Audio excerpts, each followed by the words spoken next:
শুরুতেই বক্তব্য নিয়ে আসবেন আপডেটেড নলেজ একাডেমি ইউকা স্কুলের সম্মানিত কোঅর্ডিনেটর জনাব বিপ্লব মিয়া। আমি স্যারকে বক্তব্য নিয়ে আসার জন্য অনুরোধ করছি। আসসালামু আলাইকুম। আমরা সবাই কেমন আছি? আজকের দিনটা কেমন লাগছে? আজকে তো বক্তব্য দেওয়ার দিন নয়, আজকে হচ্ছে ফলাফল ঘোষণার দিন, আনন্দের দিন। দীর্ঘ 6 মাস যে আমরা পরিশ্রম করেছি, তোমরা যে পরিশ্রম করেছো, পড়াশোনা করেছো, তার প্রেক্ষিতে একটি পরীক্ষা হয়েছিল, সেই পরীক্ষারই ফলাফল আজকে প্রকাশ।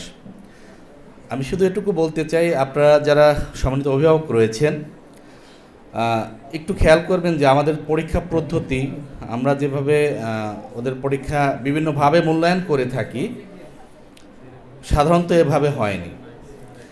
আমাদের যে সামার সেমিস্টার পরীক্ষা হয়েছে, রিটেন মার্ক সেটা ছিল 50 মার্কের, ভাইবা ছিল বিভিন্ন ক্লাস অনুযায়ী 10-15 এভাবে।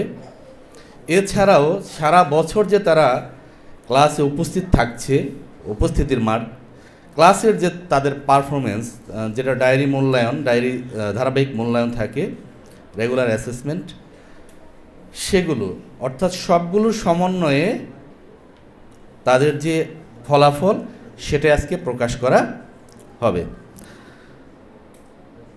এই জায়গা থেকে আপনারা যদি আপনার অভিভাবকরা যদি আমাদেরকে সহযোগিতা না করেন তাহলে কোনোভাবেই সম্ভব নয়। একজন শিক্ষার্থী স্কুলে খুব অল্প সময়ই থাকে, তার চেয়ে বেশি সময়টা থাকা হয় কিন্তু বাড়িতে, অভিভাবকের কাছে। তো শিক্ষার্থী স্কুলের পরিবেশ পেল, বাড়িতে গিয়ে যদি সেই পরিবেশ সে না পায় তাহলে কিন্তু সে মিলাতে পারবে না। শিশু মন হচ্ছে কি অনুকরণ প্রিয়, তারা আসলে যেরকম দেখবে সেরকমই শেখার চেষ্টা করবে। যে কারণে আপনাদের হাতে আমরা বাসায় অবস্থানকালীন একটা মাসিক প্রতিবেদন তুলে দিয়েছিলাম, কিন্তু দুঃখের বিষয় এই বিষয়টা আসলে আমরাও সেভাবে হয়তো আপনাদের বোঝাতে পারিনি বা আপনারাও হয়তো সেভাবে গুরুত্ব বুঝতে পারেননি, যে কারণে এটার যেই ফল আমাদের পাওয়ার কথা সেটা পরিপূর্ণভাবে হয়ে ওঠেনি। তো আশা করি এরপর থেকে হয়তো আপনারা সেটা গুরুত্ব দিবেন, কারণ একজন শিক্ষার্থীর যে অবস্থা, বাসায় গিয়ে এখানে সে ভালো রেসপন্স করছে, পড়াশোনা করছে, কিন্তু বাসায় গিয়ে সেগুলোর সে রিভাইজ দিচ্ছে কি না, ওখানে বাসায় থাকা অবস্থায় বাবা মাকে যেভাবে সম্মান করা দরকার, সহযোগিতা করা দরকার, বিভিন্ন কাজে নিজের কাজটা নিজে করা, নামাজ পড়া, বিভিন্ন আনুষঙ্গিক যে কাজগুলো আছে, এটা তার মানুষ হওয়ার জন্য, জীবন পরিচালনার জন্য খুবই জরুরি, খুবই প্রয়োজন। সেটা যদি তার মধ্যে ডেভেলপ না হয় তাহলে প্রকৃত মানুষ হিসেবে গড়ে উঠতে পারবে না। আর আমরা ইউকা স্কুল এমন একটি প্রজন্ম গড়ে তুলতে চাই, তারা যেন আসলে পৃথিবীর বুকে একটা আদর্শ হিসেবে গড়ে উঠতে পারে, স্বয়ং সম্পূর্ণভাবে গড়ে উঠতে পারে। সেই জন্যই আমাদের এই প্রচেষ্টা, আর এই প্রচেষ্টায় আপনাদের সহযোগিতা সবচেয়ে বেশি দরকার। তো আজকে আর কথা বাড়ানোর কিছু নেই, আমাদের শিক্ষার্থীদের যেই 6 মাসের কষ্টের ফসল সেটা তারা আজকে পাবে। এই জন্য আপনাদের আজকে উপস্থিত থাকার জন্য খুবই ধন্যবাদ এবং কৃতজ্ঞ।